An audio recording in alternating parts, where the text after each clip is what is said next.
As you all know, the theme for the High Holy Days this year is faith.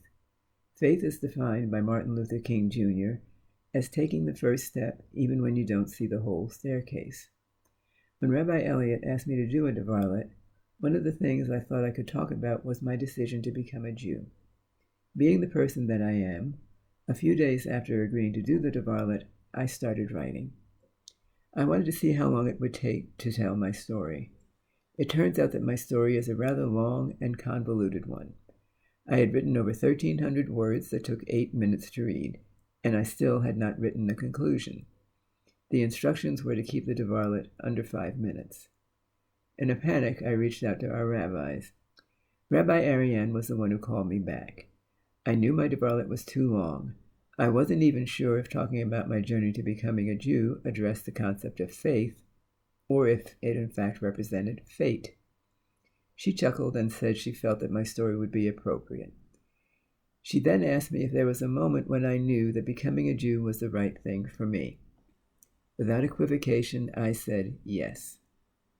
The date was September 15th, 2001. By that date, I had taken the Introduction to Judaism course at B'nai Keshet, and I had been attending services on a regular basis for over a year. I was not a member, but at a real level, I felt that I was part of the B'nai Keshet community. I was seriously thinking about becoming a Jew, but I was not sure if it was really right for me. For those of you who know me, it should not come as a surprise that my daughter Dawn is at the center of the pivotal incident that brought the whole staircase into my view. In August of 2001, Dawn had started a new job in the city. One of the reasons she had taken the job was because of the relatively easy commute. She was living in Jersey City at the time. The commute involved a short walk to the bus that went to the PATH station.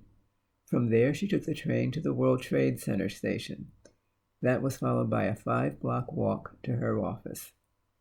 When I heard of the attacks on the World Trade Center, I knew that there was a chance that she could have been walking through the World Trade Plaza at the time that either of the planes hit. It was an agonizing 45 minutes before I heard from her. It wasn't until the next day that she made it home and I could hold her in my arms. On the Tuesday of the attacks, I really wanted to come to B'nai Keshet where I had found peace on Saturday mornings so often. Because I was not on the email list, I did not know that, in fact, there was an impromptu service on that terrifying evening. For 4 days, I had a knot in my stomach.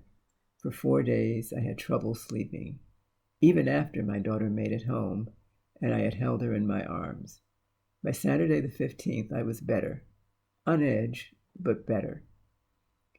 I came to services as was my custom. As soon as I entered the synagogue, I could feel some of my anxiety lift. When I started participating in the service, I felt a peace that I had not felt in 4 days.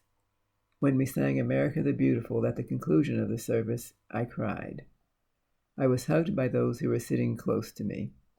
At that point, after a journey that had lasted literally several decades, I knew that I should become a Jew.